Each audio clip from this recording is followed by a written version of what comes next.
It's Elizabeth Warren up against Tim Scott in this hypothetical 2024 presidential matchup. Today on Political Access, we're going to go through all these states and try to find a winner.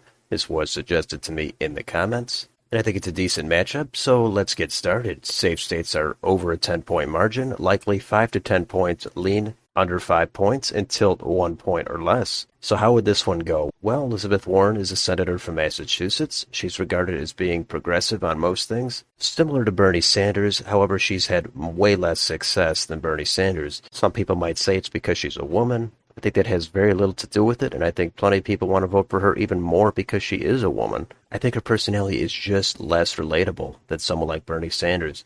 Some of the issues she speaks to with the working class, that is going to resonate. That's true. And if she avoids some of the far left social and cultural issues, that would be her best case scenario. So she'll have success in some places. I do think her appeal is not going to be as strong as she would like. Now, Tim Scott, on the other hand, he's a senator from South Carolina. He's an interesting candidate. I don't find it fun to talk about the identity side of things, but given Tim Scott is black, I would think that would help him on the margins in some states in the South, especially contrasted with Elizabeth Warren, because a lot of black voters, they're more establishment Democrats, and I think Tim Scott could make some small gains with that group. Either that, or they might just stay home because they don't really want to come out for Elizabeth Warren. Now, Tim Scott, to me, he's tried to do the establishment route as well as not alienate the Trump side. I know some people think he is a weaker Republican. That'll help him in some places. It'll probably hurt him in other places. So this is not going to be easy, but let's get started in Alaska. I have that as safe for Tim Scott. In Hawaii, that is very easily safe for Elizabeth Warren.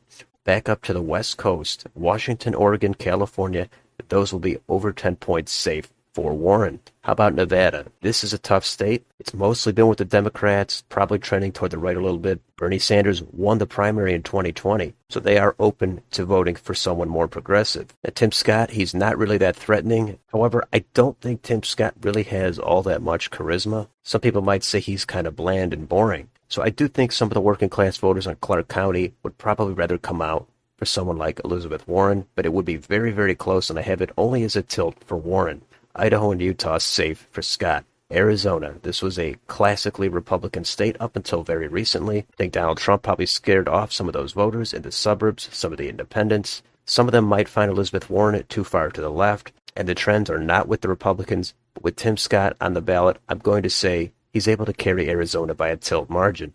Montana, Wyoming, safe for Scott.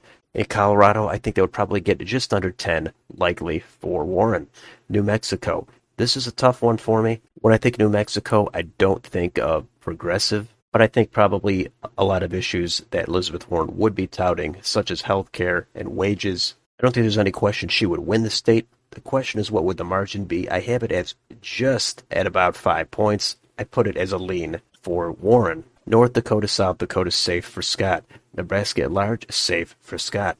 The 2nd district, that's the Omaha district. It got a little bit redder after redistricting. Donald Trump even won this in 2016. Since then, it has moved toward the Democrats. Elizabeth Warren, in a lot of respects, she's probably a little bit too far left. And Tim Scott, as I said, he's not really all that threatening. So I think it would be close, but I still have it as a tilt for Warren. Kansas and Oklahoma, safe for Scott. Texas, usually this goes as likely for the Republicans, and this will not be an exception. I think it will be over 5 points for Tim Scott.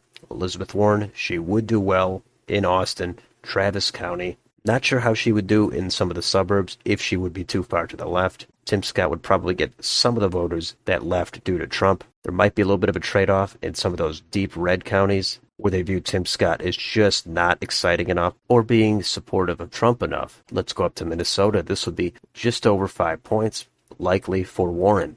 Let's go to Iowa. This would be likely for Tim Scott. 15 years ago, 20 years ago, Elizabeth Warren probably would have won Iowa. At this point, culturally, it's just moved away from the Democrats. Elizabeth Warren is not going to be a great fit here. So Tim Scott wins it by a likely margin. Missouri, Arkansas, Louisiana, safe for Scott. Let's go up to Wisconsin. This is tricky. We know Elizabeth Warren, she would do very well in Madison and Dane County. In Milwaukee County, she would not do quite as strong. Maybe Tim Scott can even chip away 1 or 2 points. And in the red rural counties that have shifted mostly away from the Democrats, I would think Elizabeth Warren on the ballot might even accelerate those trends a little bit. But Tim Scott, he's not Donald Trump. He's not going to get out that kind of turnout. So all things considered, I have it as a tilt for Scott. Illinois, low double digits, safe for Warren. Let's go to Michigan. These classic Rust Belt states that Donald Trump was able to flip, but then they flipped back to Joe Biden. These are very hard for me. I do think a lot of the economic issues, again, healthcare, wages, and a lot of the union issues and that kind of vote, they would want to come out for Elizabeth Warren. If she starts veering off and talking about far left social issues, that's exactly what would hurt her. And also, again, Tim Scott, he is not Donald Trump. People are not going to be clamoring to get out of their house and vote for Tim Scott. So a lot of it will come down to the independents. And in the end, I had to make a decision, and I settled on a tilt for Warren. Indiana, safe for Scott. Kentucky, Tennessee, Mississippi, Alabama, safe for Scott. Let's go to Florida. The state has drifted away from the Democrats as of late. Elizabeth Warren, she would be branded as a socialist. That kind of branding would not be popular in Florida, especially in South Florida. So I think Tim Scott would win this. Would it get over 5 points? I do have it as a low likely for Scott. Let's go to Georgia. So as I said at the beginning, a lot of black voters probably not going to be excited about Elizabeth Warren. They would like a more establishment Democratic candidate. Tim Scott, his identity could help him very slightly. I do think a lot of the Atlanta suburbs would be split. They would want to come out for Elizabeth Warren, and some of them would also think she's a little bit too far left, and they would want to come out for a more establishment Republican. So having said all that, I did settle on a lean for Tim Scott, probably about 1.5 points, maybe up to 2. South Carolina, Tim Scott's home state, easy safe for Scott. North Carolina, this I have as leans for Scott, but this is just barely under a 5-point margin. Let's go to Ohio. The state has become friendly for the Republicans, and yet again, Tim Scott is not Donald Trump, and Elizabeth Warren, she would try to relate to these blue-collar workers. She would definitely focus on some of the economic issues they do care about. She would downplay some of the social and cultural issues. I don't think it would be enough, and Tim Scott would win Ohio by a likely margin. West Virginia, very, very safe for Tim Scott. Let's go up to Maine at large, likely for Elizabeth Warren. First district, that's very blue, and that would be safe for Warren. The second district, that is more Trump-friendly. I do have Tim Scott winning it, but I have it as a lean margin. How about in New Hampshire? As we start to get more into the Northeast, that is where Elizabeth Warren is from. It's higher educated, it's wealthier, it's regarded as more elite. And on some economic issues, if Elizabeth Warren really went hard after the wealthy elites, like we've seen her do sometimes, some of those voters might actually be put off by that. If their power and influence might have a dent put in it, they might not want to come out for her. But would they actually come over to Tim Scott? I don't think most of them would. And I think there's still enough blue vote here for Warren to win New Hampshire by a lean margin, probably 2 to 3 points. Vermont, New York, Massachusetts, Connecticut, Rhode Island, New Jersey, Delaware, Maryland, and Washington, D.C., all over 10 points, safe for Warren. Let's go to Pennsylvania. This was basically a coin flip for me. And again, I think there'd be trade-offs. Some Republicans that went to Trump would come back in the suburbs around Philadelphia. But then again, there is a certain type of blue-collar worker that is big on economics, and they would like Elizabeth Warren and some of the issues she talks about. I do think Warren would probably end up winning Erie County, but it's hard to say at a statewide level what would happen. But again, I had to make a decision, and I picked tilt for Elizabeth Warren. And finally, the last state is Virginia, and that is likely for Elizabeth Warren. And that is my map, and that would result in 272 electoral votes for Tim Scott, 266 for Elizabeth Warren. So Tim Scott would very narrowly win this election. Now, as you can see, this was a very close call, and I could have easily flipped 4 or 5 of these states. I could have certainly changed a lot of the margins. To me, there's just a lot of unknowns. We don't know who the running mates would be. We do not know the national environment.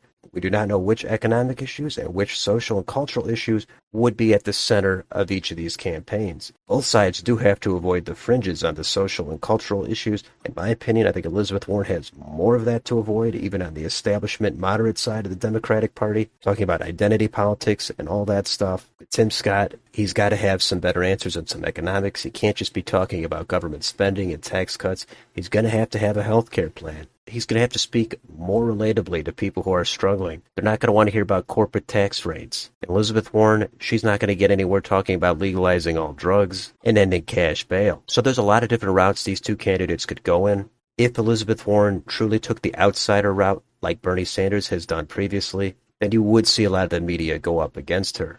That, I think, would be her best route if she really goes after the elites and the rich and the powerful. That's a winning message. And Tim Scott, I think, would be stronger on some cultural issues, America First policies, immigration, school curriculums, etc. So anyway, it would be a close battle, but this is just what I think. Let me know in the comments, do you mostly agree with this map, or would you make some changes? Let me know down below, and on your way out, please consider liking, sharing, and subscribing.